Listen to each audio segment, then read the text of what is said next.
We are on Parshat Naso this week. For those of you who I do not know, or those of you listening on the podcast, my name is Rabbi Daniel Sher. I'm filling in this week for Rabbi Amy, who is continuing the celebration of her daughter's graduation from high school, a very, very important, momentous moment. So we are going to study together this morning, but Rabbi Amy will be back with you next Friday for next week's portion. So we are on Parshat Naso. Just at first thought, who can tell me the first thing that comes to mind when they hear Parshat Naso? Crickets. Okay, that is not a lot of stuff about Parshat Naso, though I'll tell you, the portion is both incredibly famous and incredibly murky at the same time. And the reason Where's for that... Bert? Where's Bert? Bert is in France, so we are having a substitute of one, Rebecca, who will be here to pass around the microphone to anyone who has a thought. The chapter and verse that we'll be looking at will be Numbers 7, verse 1, but let's see if we even get to that part. Let's start by first evaluating what this portion is about. Now, in a triennial, that means that we're only going to look at that last third. This portion altogether has a lot. It has some very famous parts. It's got the conversations of the Nazir, those who vow themselves to God, a beautiful counterbalance to last week's discomfort about the notion that only those predetermined can serve God and the temple. The Nazir becomes a balance to that notion.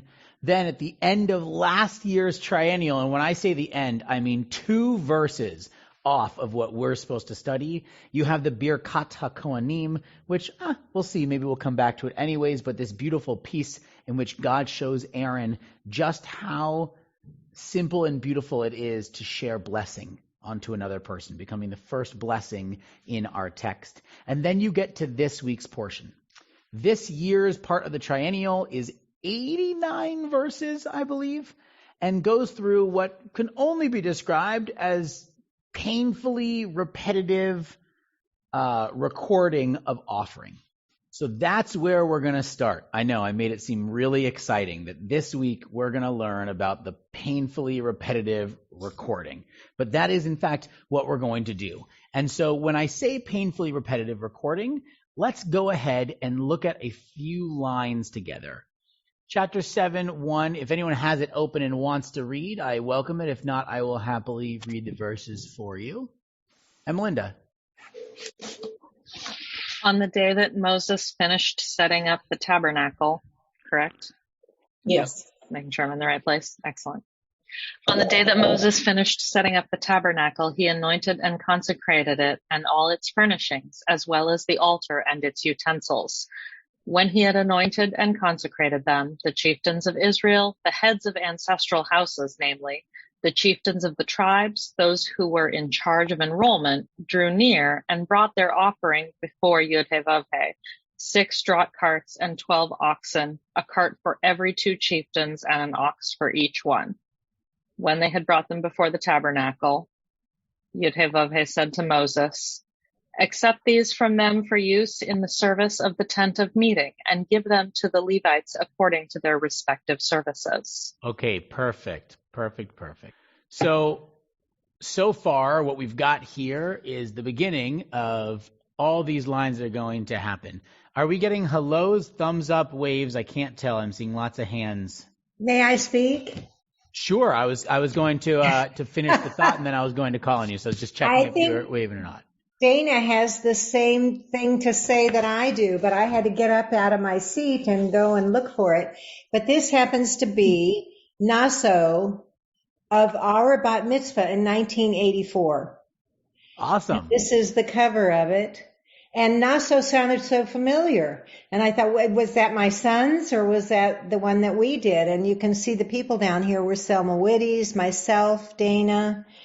Some of these people have left us now, who you might not know, but down at the bottom of the tree were the 6 of us who got together and decided to be, and I think we were the first B'nai Mitzvah at KI. The first adult B'nai Mitzvah, beautiful. But it was actually, I'm looking inside now, and we started at chapter 21, I think. Becky, you were not first. You were not the first. Oh, yeah. Keep me honest here. I was 42 and I'm 81. So how many years ago is that? 42. I was 42 and 81. 39. 35 years ago. I think it was Patty Sinico. Yeah.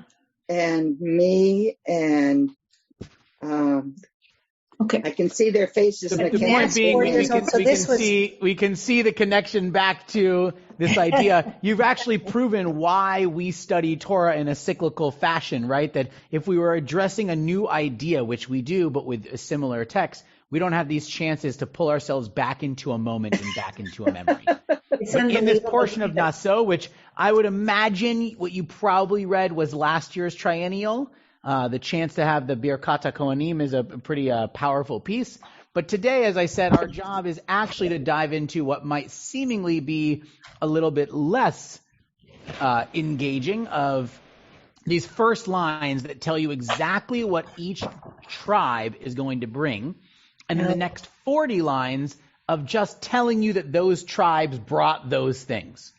And so the first question we have to ask is, why would our text do that? I mean, we have right here the 6 drought carts, the 12 oxen, a cart for every chieftain and an ox for each.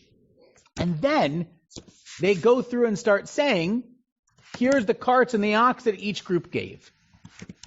And so what is the first thing that you think the text is trying to point out by having this repetitive notion of these words?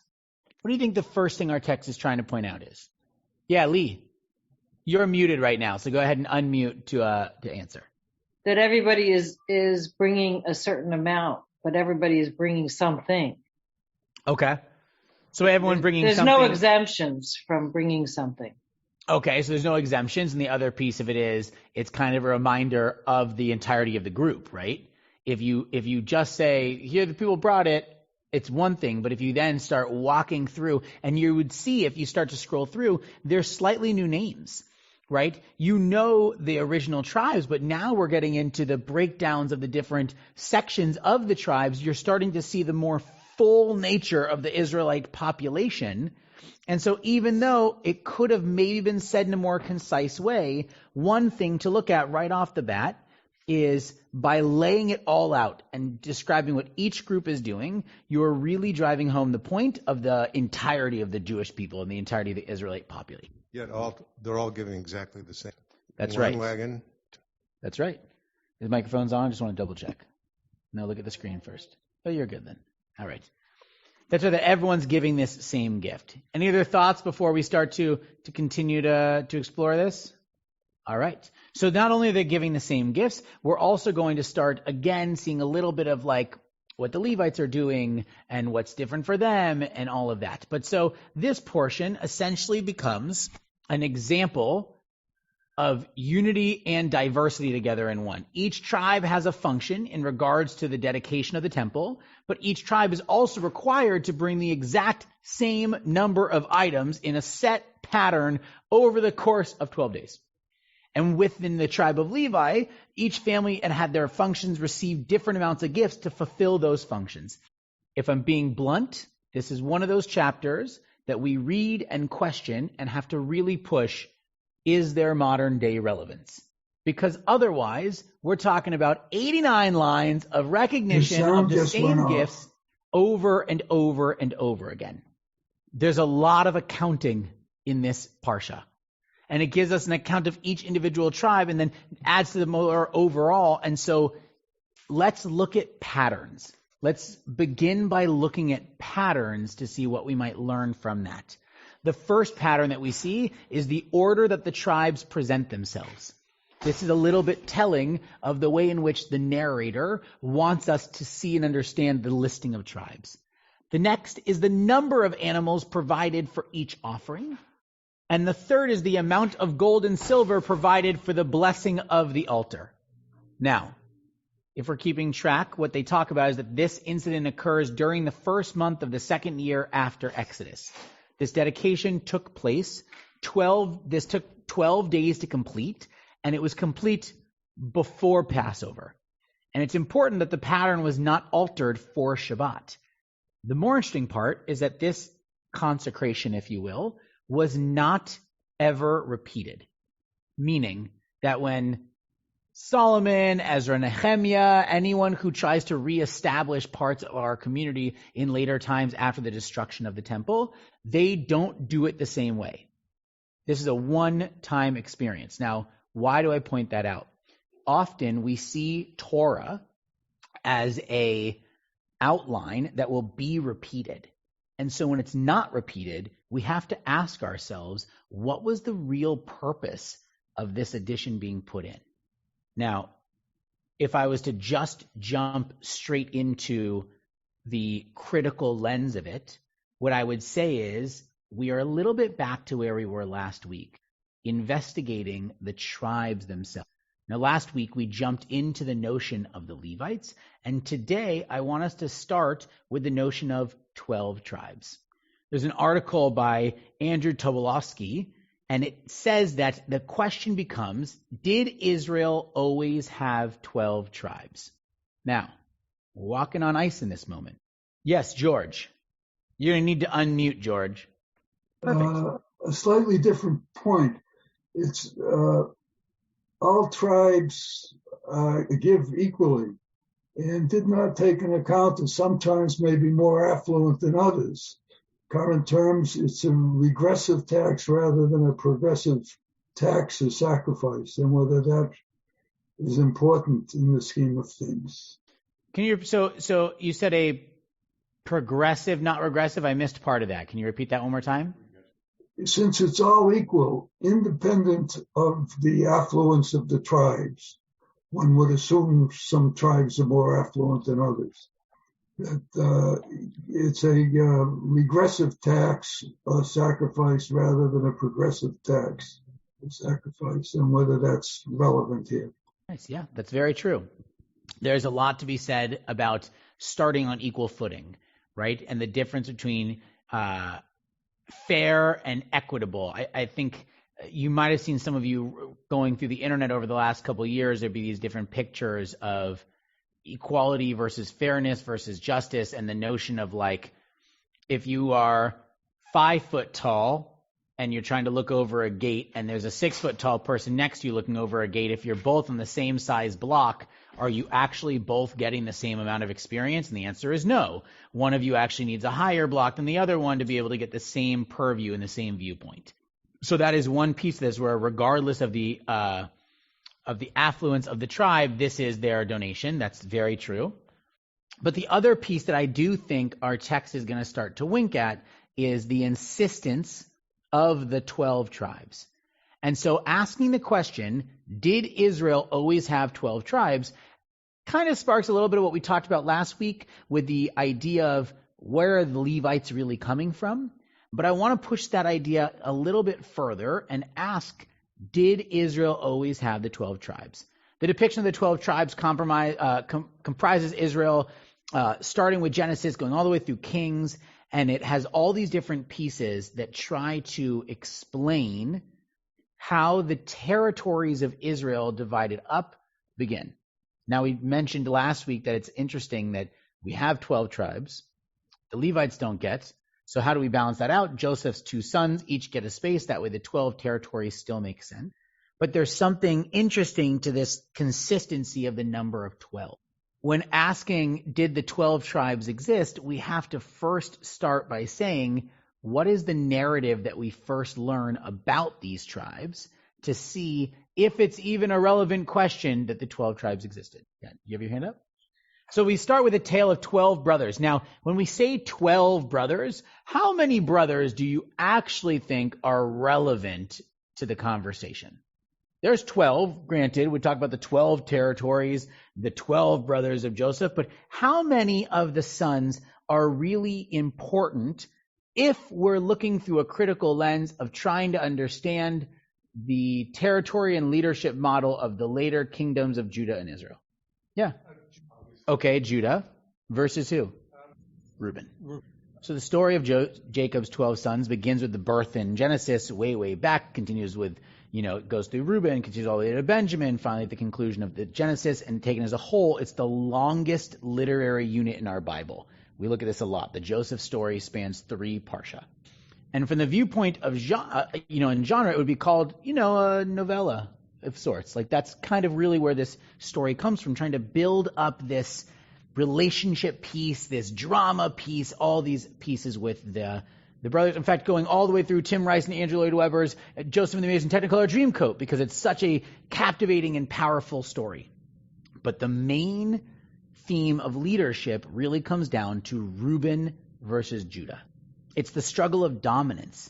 First between Jacob and his brother Esau, but then later between Leah and Rachel, which really translates over to Reuben and Judah, because each have this different kind of power dynamic.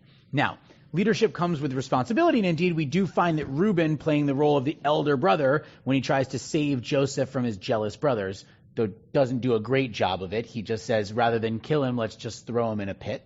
So it's not exactly profound leadership, but it certainly moved the pendulum. It's an interesting spot. I might stop myself here. I said just now that it's not profound leadership to have moved the pendulum. The profound leadership would have been to change their minds and stop the story. But is that true? Is that actually profound leadership today, or is that a dream? Is leadership completely switching the narrative, or is leadership moving to a safe space from one of an extreme? We tend to have this notion that the great leaders guided everyone through all their misguided notions. But I think actually in today's experience, great leadership is moving us to a space of safe, not changing everyone's narrative. I'm not sure that's an even possible thing to do anymore. And so I stop myself in that moment, because I'm thinking a lot about what leadership looks like. And the idea of making sure that all voices are heard does not mean everyone says, let's kill Joseph, and he says, no, you're thinking completely backwards. Instead, he moves from a space of completely immoral to a space of just unjust. 1, 2. Actually, go 2, 1. You already have the mic. Don't worry. You got the microphone. Don't worry. No, it's a really good point, I think, and I would agree with you that you can't get too far ahead of the people. I mean, even Moses, in convincing the slaves, the Jewish slaves of Egypt, Eve did it gradually, like, oh, we're just going to go out and worship for a day. I know that's what he was telling Pharaoh, but it's also what they were hearing as well. So it sort of sneaks up on them. And if you look at any sort of if a revolution takes place too precipitously, it doesn't work out well for anyone. So it's more like, turning a aircraft carrier than a speedboat. I think it's probably a sign of maturity on your part that you see it that way now. As a radical younger person, you might have, or like a person 4 minutes ago. I mean, I had to stop it in the middle. But there's something very true to this notion of like we have to stop and pause and kind of recalibrate our hopes versus our understanding of reality. So I may be not remembering the Joseph story in enough detail, but it also feels like I totally agree with the point about leadership, but it feels like a really optimistic reading of what Reuben is doing, because I feel like they expected Joseph to die in the pit, and the point was maybe he can die and also we can do it with our hands clean. But now you're asking a question of relative morality, because in Reuben's, like you're saying hands clean, and at a time, especially when the experience relationship to God, all of that is very much, it's the science, it's the fact, it's the norms of the day. Murder is murder. And so, yeah, I think that's a big piece of it. But yes, definitely, he again was not swinging the pendulum from, whoa, this is a bad idea, to, okay, now we can feel really good about ourselves. He was actually moving the needle just enough so that we don't end up in as dark of a territory that you can't come back from, right? And I think that's, again, not good. Great. As long as we're at not good on Reuben, I think. Well, so actually, let's go even one step further. The first thought would be Reuben versus Judah. The story actually does that to us, because Judah is the one that's later going to step forward and really rise to the occasion when Benjamin is held captive. However, the more interesting part is that over time, Reuben actually becomes really marginalized, and the story becomes more Judah and Joseph. Joseph, we're told, Jacob's favorite son because he's the son that came from his favorite wife, and Judah, the first son of her sister. And so the story actually ends up being the two of them. Now, why is that important? Because as we go on, this modern critical view of the story is that there's this idea of source critical analysis, right? Attributing different sections retroactively. And so that approach would be this. If you look at the breakdown of the tribes once there's territories, we'll go with the easy one first. The kingdom of Judah was being led by the descendants of Judah. That's a simple one. But the kingdom of Israel ends up more or less being centralized around the two sons of Joseph.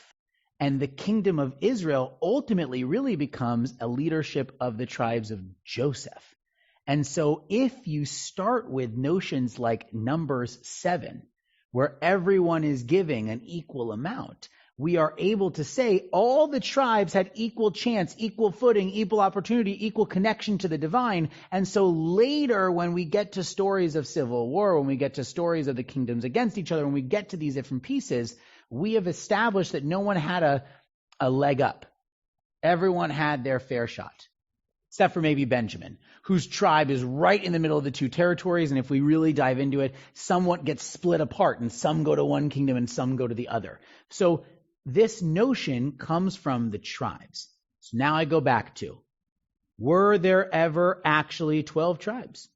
Did Israel always have 12 tribes? Was it less and needed to be divided up for territorial reasons? What do you think from first glance, from hearing the retroactive story? If I ask you, did Israel always have 12 tribes? Raise your hand if the answer is yes. Okay, raise your hand if the answer is no. Now raise your hand if the answer is, I'm not sure, and I'm waiting for the rest of Torah study to figure out how I stand on this idea. Okay, that seems fair. So we have this notion here. So for those of you who said no, can anyone share with me why their gut says no, Israel did not have 12 tribes? And Melinda? Really, anyone who wants to share, feel free to unmute and share. Spitballing here, but are the 12 that made it into the book just like the 12 that had the most political clout to ensure that they made it into the book? Okay. Yeah. All right. That's a good point.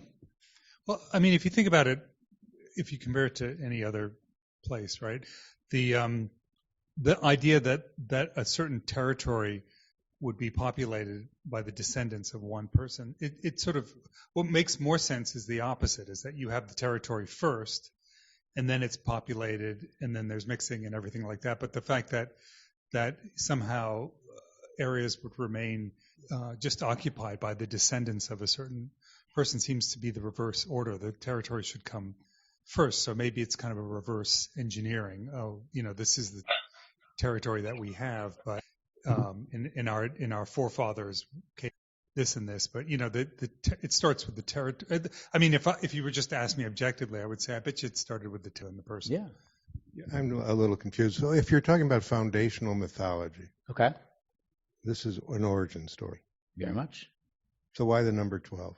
But if you're talking about history as it's been given to us, there was only 100 years when all 12 tribes or the people lived as one. With the Northern Kingdom, who knows? So I'll tell you, in Dr. Tobolowsky's article, what he says is that until the 1980s, even with, the mythological piece to this, there was still this kind of assumed, okay, it wasn't 12 brothers. Like, we're not talking about 12 brothers here, but we are talking about the 12 tribes. That there was probably a 12-set fraction that operated as this kingdom until the 1980s. And after that, against the backdrop of growing kind of skepticism about recreating the early history of Israel based on biblical sources, many scholars started to doubt the 12-tribe system and whether the earliest versions of the tradition assume the existence of 12 tribes at all. Now, that's fascinating. Part of the reason skepticism derives from scholars questioning when and how Judah in the south and Israel in the north began to see themselves as related. In fact, several scholars suggest that the biblical version of Israelite identity was invented in Judah after the exile of the northern kingdom. and likely as a way of claiming an Israelite identity that may not have been theirs from the beginning. That it isn't actually that they were once 12, it was a creation of the number 12 to make sense so that the story would fit. Why? Because which version do we have today? We are descendants, or the story at least is a descendant of the kingdom of Judah. And so there almost seems to be a survival aspect to that. And even though most of the tribes list were composed in Judah only after the fall of Israel, for much of the 20th century, biblical scholars did not see this as problematic, since they understood that most traditions, especially in the Torah, as little more than reflection of an earlier oral literature. So they didn't see any problem with the fact that a majority of the information that we have about the 12 tribes was coming from Judah after Israel ceased to exist.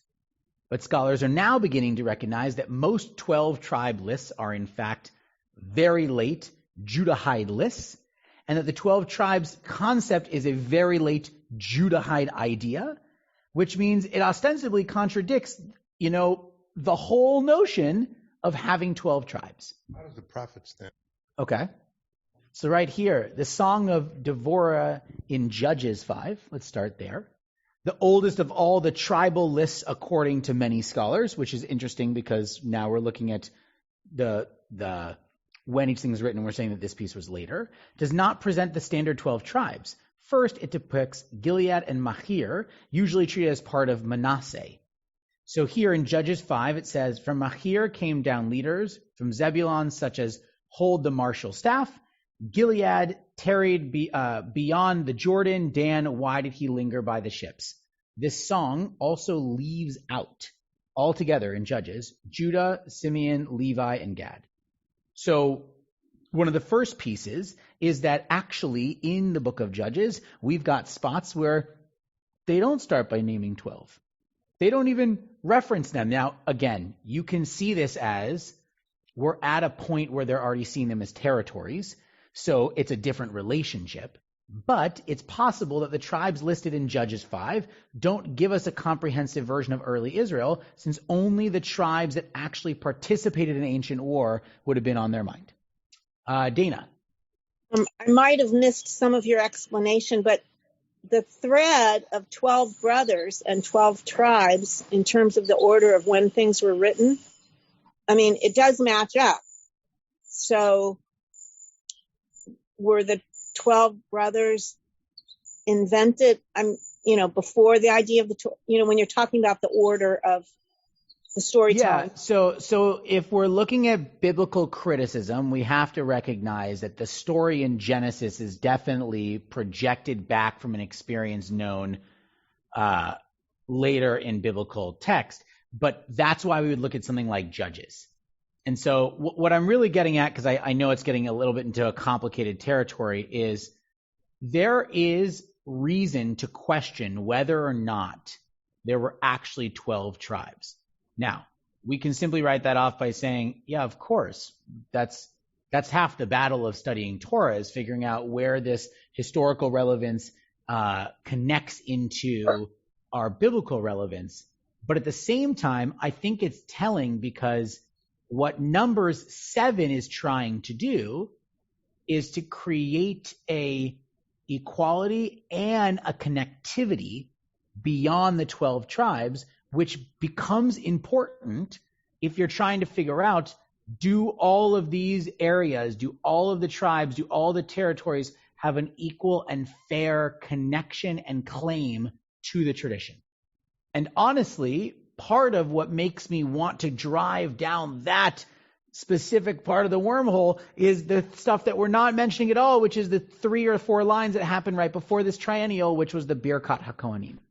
This notion that you can pass blessing and let anyone know that they in fact have an opportunity to be a part of this experience and bring blessing onto the earth. And then in the next piece, we really make sure that everyone feels like they're a part of the system.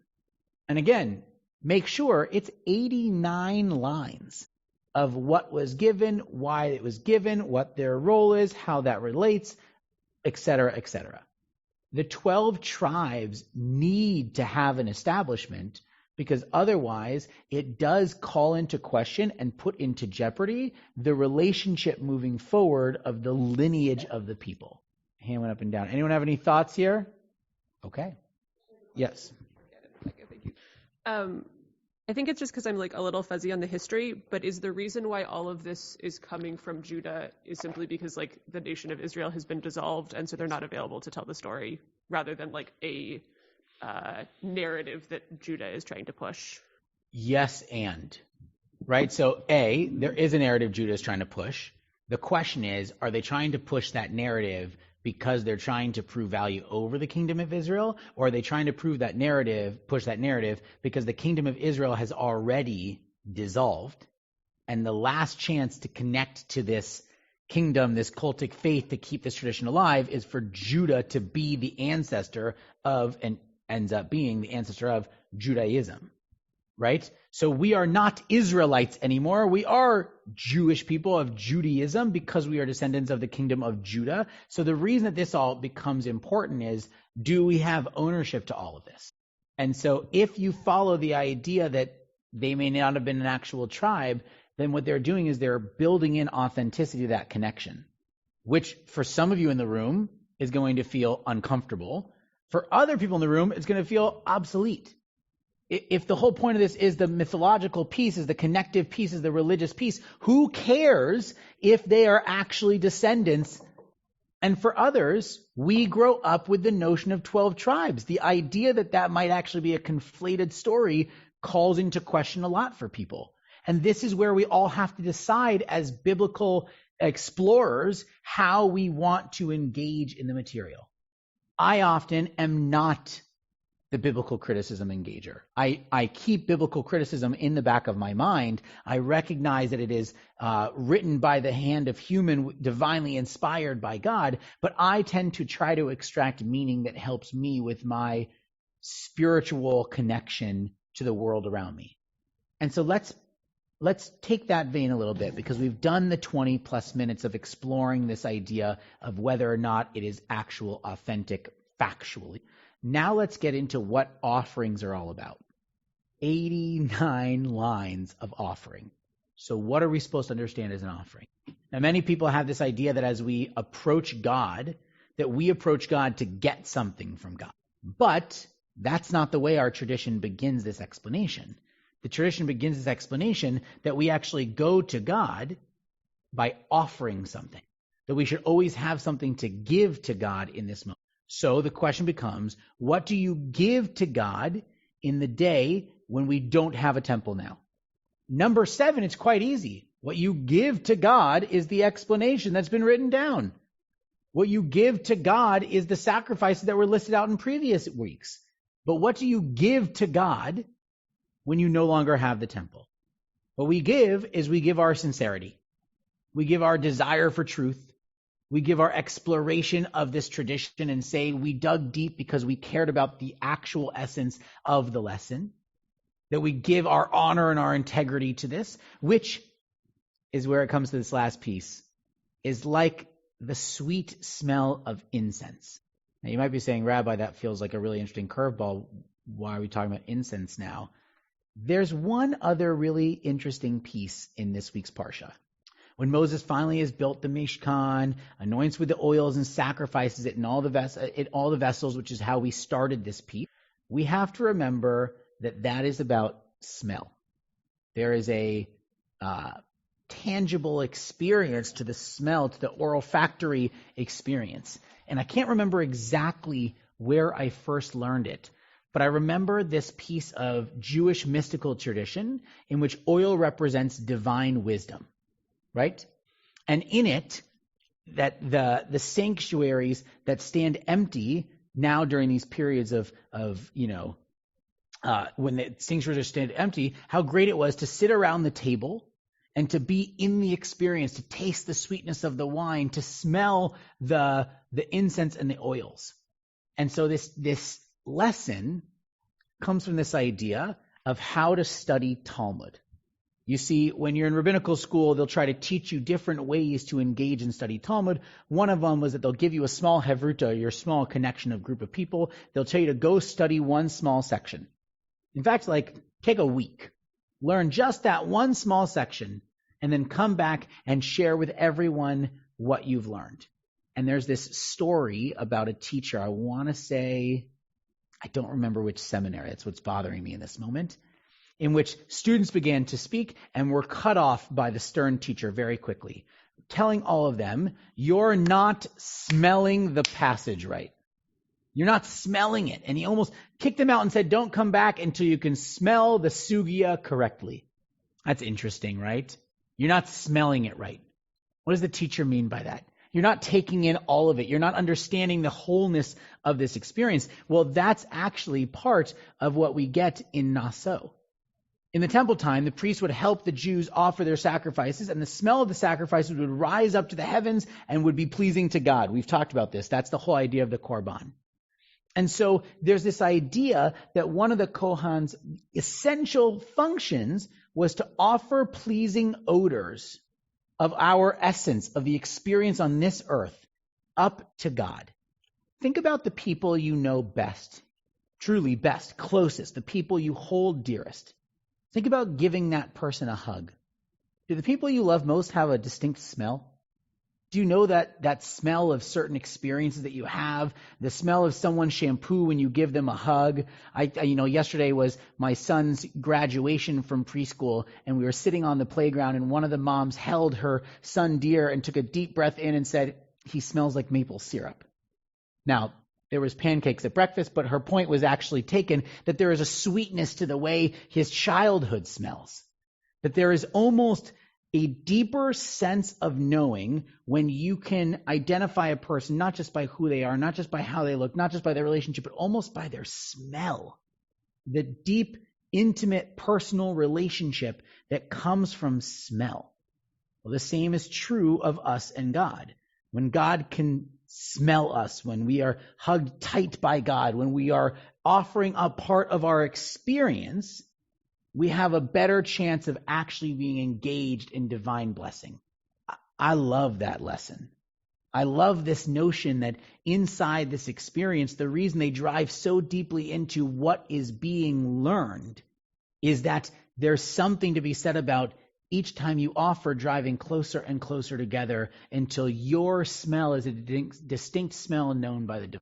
Much like the smell. When I changed, this might be too much information. One time I ran out of deodorant and had to run to the corner store, and they didn't have the normal deodorant I use. And I bought a different one, and I was wearing it, and my wife said, you don't smell like you.